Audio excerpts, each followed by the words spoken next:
بسم اللہ الرحمن الرحیم بسم اللہ الرحمن الرحیم الحمد للہ رب العالمین والصلاة والسلام علی رسولہ محمد وآلہ واصحابہ اجمعین اما بعد۔ درس نمبر 32۔ آج کے سبق کا عنوان ہے حدیث غریب کی بحث، اور اس کے ساتھ ساتھ ہم گزشتہ اقسام کا خلاصہ بھی بتائیں گے۔ حافظ ابن حجر رحمۃ اللہ علیہ فرماتے ہیں: والرابع الغریب وهو ما يتفرد بروايته شخص واحد في أي موضع وقع التفرد به من السند على ما سنقسم إليه الغريب المطلق والغريب النسبي۔ چوتھی قسم غریب ہے، اور غریب حدیث اس کو کہتے ہیں ما يتفرد بروايته شخص واحد في أي موضع وقع التفرد به من السند، کہ اس کے روایت کرنے میں ایک شخص متفرد ہو، سند کے کسی بھی جگہ میں یہ تفرد واقع ہوا ہو۔ اور اس غریب کی آگے ہم تقسیم کریں گے غریب مطلق اور غریب نسبی کی طرف۔ حدیث میں راویوں کی تعداد کے اعتبار سے حافظ ابن حجر رحمۃ اللہ علیہ نے حدیث کی 4 قسمیں بیان کی ہیں۔ سب سے پہلے متواتر، پھر مشہور، پھر عزیز، اور چوتھی قسم غریب ہے۔ یہاں سے حافظ ابن حجر رحمۃ اللہ حدیث غریب کے بارے میں بتا رہے ہیں۔ حدیث غریب اس کو کہتے ہیں جس کی روایت میں ایک شخص متفرد ہو، پھر یہ ضروری نہیں ہے کہ وہ ہر جگہ میں ایک راوی ہو، بلکہ کسی بھی جگہ میں بھی راوی ایک ہو تو وہ حدیث غریب شمار ہوگی۔ اور یہ اس کے بارے میں ضابطہ پہلے گزر چکا، اذ الاقل فی ھذا یقضی علی الاکثر، کہ اس باب میں ایک جو اقل ہوتا ہے اس کے مطابق فیصلہ کیا جاتا ہے۔ لہٰذا یہ ہو سکتا ہے کہ ایک حدیث نبی کریم صلی اللہ علیہ وسلم سے روایت کرنے والے کئی ہو، ان سے روایت کرنے والا ایک ہو، تو یہ بھی حدیث غریب شمار ہوگی۔ آگے حافظ ابن حجر رحمۃ اللہ فرماتے کہ غریب کی پھر 2 قسمیں ہیں، غریب مطلق اور غریب نسبی، اور اس کی تقسیم آگے جا کے ہم بیان کریں گے۔ حافظ ابن حجر رحمۃ اللہ علیہ آگے جا کر اس کی پوری تفصیل بیان کریں گے۔ یہاں چاہیے یہ تھا کہ حدیث غریب کی یہ دونوں قسمیں حافظ ابن حجر رحمۃ اللہ علیہ یہاں ذکر کر دیتے، اس کی تفصیل یہی بیان کر دیتے تاکہ اسی جگہ میں اس کی تمام اقسام اور اس کی تعریفات سامنے آ جائے، لیکن حافظ ابن حجر رحمۃ اللہ علیہ نے ایسا نہیں کیا۔ اس کے بعد حافظ ابن حجر رحمۃ اللہ علیہ کی بحث شروع کر رہے ہیں خبر واحد کا حکم، اور پھر اس میں جو خبر واحد کے جو اقسام ہے وہ ذکر کرتے ہیں۔ آخر میں پھر غریب کی 2 قسمیں ہیں، اس کا بھی ذکر کیا ہے۔ ہم یہاں اختصار کے ساتھ ذکر کرتے ہیں۔ غریب کی حدیث کی 2 قسمیں ہیں، ایک کو فرد مطلق بھی کہتے ہیں اور دوسروں کو فرد نسبی بھی کہتے ہیں۔ اور ان میں سے جو پہلا ہے فرد مطلق، اس کو غریب سندن و متنن بھی کہتے ہیں، اور جو فرد نسبی ہے اس کو غریب سندن کہتے ہیں، لیکن متنن اس کو غریب نہیں کہتے۔ تو بہرحال ان دونوں میں یہ فرق ہے۔ حقیقت میں جو غریب حدیث ہوتی ہے وہ صرف یہ جو فرد مطلق والی ہے، جو سندن اور متنن دونوں غریب ہو، اس کو غریب کہتے ہیں۔ باقی جو فرد نسبی ہوتا ہے وہ حقیقت میں یا تو مشہور حدیث ہوتی ہے، یا متواتر حدیث ہوتی ہے، یا عزیز حدیث ہوتی ہے، لیکن اس پر بھی غریب کا اطلاق کیا جاتا ہے، لیکن یہ نسبتاً کا لفظ، اس قید بھی اس کے ساتھ ہے کہ دیگر کے بنسبت وہ غریب ہے، حقیقت میں وہ حدیث غریب نہیں ہوتی۔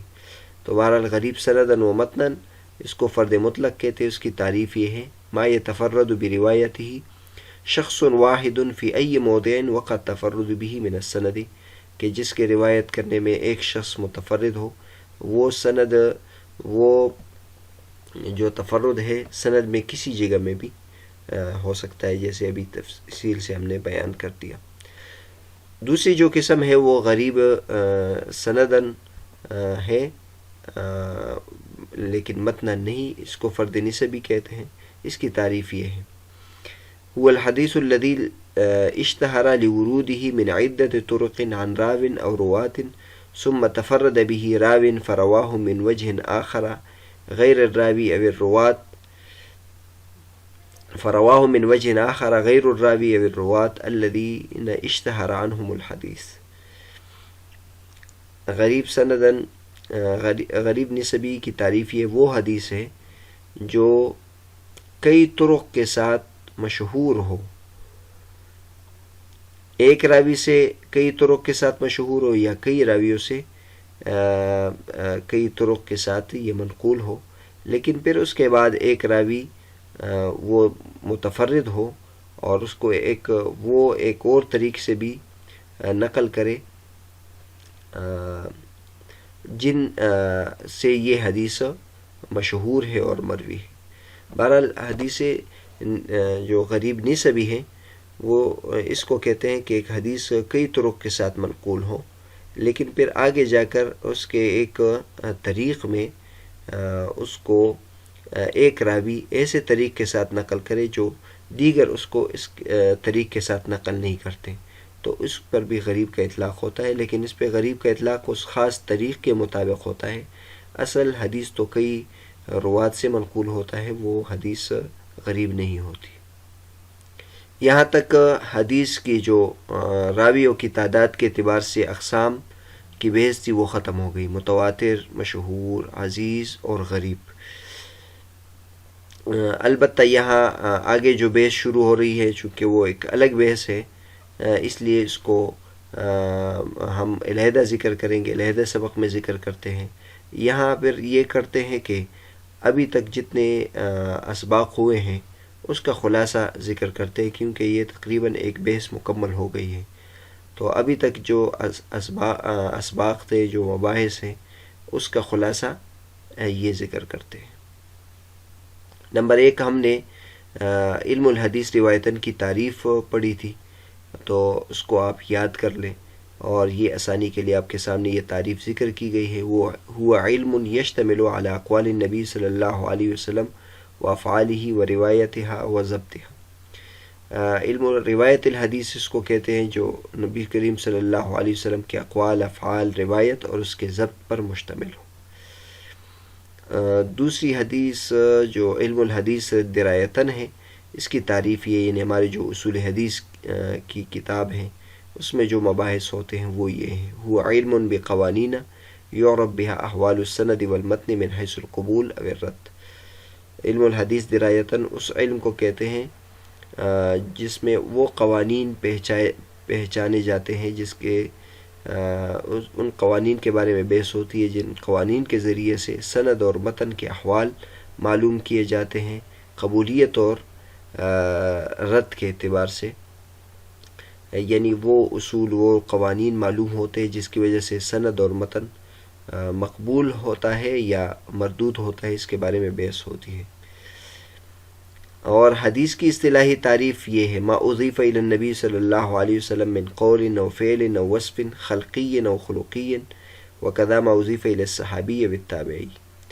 حدیث اس کو کہتے ہیں جو نبی کریم صلی اللہ علیہ وسلم کی طرف منسوب ہو، قول ہو یا فعل ہو یا پیدائشی صفت ہو یا اخلاقی صفت ہو. اسی طرح جو صحابی کی طرف منسوب ہو اور تابعی کی طرف منسوب ہو اس کو بھی حدیث کہتے ہیں. تو بہرحال یہ تینوں تعریفات یاد کرنا بہت ضروری ہے. ان تعریفات کو یاد کریں. یاد کرنے کا طریقہ یہ ہے کہ دیکھ کر 100 مرتبہ پڑھیں، باقاعدہ تسبیح ہاتھ میں لے کر یا اور کسی ذریعے سے گن کر درست تلفظ کے ساتھ اس کو یاد کریں. پھر اپنے پاس ایک کاپی رکھیں، کراست الجیب جس کو کہتے ہیں، اس میں پھر اس کو خوشخط کر کر لکھیں. اور جتنے بھی اصطلاحی تعریفات ہیں آگے جا کے ہم اس کو علیحدہ کر کے بھی پھر بیان کریں گے، تو ان کو بھی یاد کیا کریں، کیونکہ تفصیلی مباحث میں پھر یہ تعریفات نظر سے اوجھل ہو جاتی ہے، وہ ذہن میں نہیں رہتی، تو اچھی بات نہیں ہے. امتحانات میں بھی پھر یہ کام آتا ہے. امتحانات میں جو طویل مباحث ہیں اس کو پھر ذکر نہیں کیا جاتا، اس میں تو جو موٹی موٹی باتیں ہیں وہ پوچھی جاتی ہے، لہٰذا ساتھ ساتھ یہ تعریفات بھی یاد کریں. حدیث کے تعریفات کے بعد پھر جو بحث شروع ہوئی تو سب سے پہلی جو بحث تھی وہ حدیث میں راویوں کی تعداد کے اعتبار سے 4 اقسام کا ذکر ہوا. اس میں متواتر، مشہور اور عزیز اور غریب اس کا ذکر ہوا. تو اس میں متواتر کی تعریف گزر چکی ہے، وہ ذرا دوبارہ آپ یاد رکھیں. وہ تعریف یہ ہے: هو الحدیث الذي رواه جمع يستحيل تواطؤهم على الكذب عن مثلهم الى منتهاه وكان مستند انتهائهم الحس. متواتر کی تعریف، متواتر وہ حدیث ہے جس کو ایک ایسی جماعت نقل کرے جن کا اتفاق جھوٹ پر محال ہو، وہ اپنے جیسے کثیر تعداد سے نقل کرے آخر تک، اور ان کے انتہا میں جو بات ہو وہ حس سے تعلق رکھتی ہو. پھر متواتر کی ہم نے دو قسمیں بیان کی تھی، ایک متواتر لفظی، دوسرا متواتر معنوی. تو متواتر لفظی کی تعریف یہ یاد کرے: هو ما تواترت روایته على لفظ واحد يرويه كل الرواة.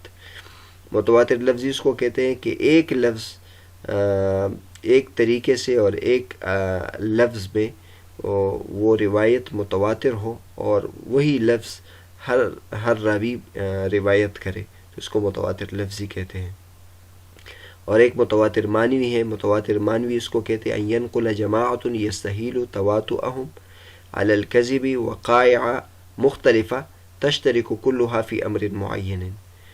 متواتر معنی اس کو کہتے ہیں کہ ایک جماعت جن کا جھوٹ پر اتفاق محال ہو، ایسے کئی واقعات نقل کرے، ایسے کئی امور نقل کرے جو مختلف ہو لیکن وہ سب ایک امر معین میں شریک ہو. یہ متواتر معنوی ہے. آگے مشہور کی بحث کی تھی، تو مشہور کی بھی پھر 2 قسمیں بیان کی تھی، ایک مشہور عند المحدثین اور ایک مشہور عند الفقہاء. جو محدثین کے نزدیک مشہور ہے اس کی تعریف یہ ہے: ما له طرق محصورۃ باکثر من اثنین، کہ اس کے جو طریق ہے اور جو سند ہے وہ 2 سے زیادہ ہو. اور مشہور عند الفقہاء جو ہے هو الحدیث الذي كان احادیا ثم تواتر. فقہاء یعنی اصول فقہ والے اور خاص طور پر احناف مشہور کس کو کہتے ہیں، وہ حدیث ہے جو شروع میں خبر واحد ہو، پھر آگے جا کے وہ متواتر کی حد تک پہنچ جائے. تو بہرحال ان دونوں میں یہ فرق ہے. آگے حدیث عزیز کی تعریف کی تھی: وہ اللہ یرویہ اقل من اثنین عن اثنین، کہ اس کے راوی ہر زمانے میں 2 سے کم نہ ہو. اس کے بعد ہم نے غریب حدیث کی تعریف ابھی اوپر بیان کی، وہ بھی ساتھ یاد کرے. غریب حدیث اس کو کہتے ہیں ما یتفرد بروايته شخص واحد فی ای موضع وقع التفرد به من السند. اور غریب نسبی کی تعریف: هو الحدیث الذي اشتهر لوروده من عدة طرق عن راو او رواة ثم تفرد به راو فرواه من وجه آخر غیر الراوی او الرواة الذين اشتهر عنهم الحدیث. تو اس کو بھی یاد رکھیں.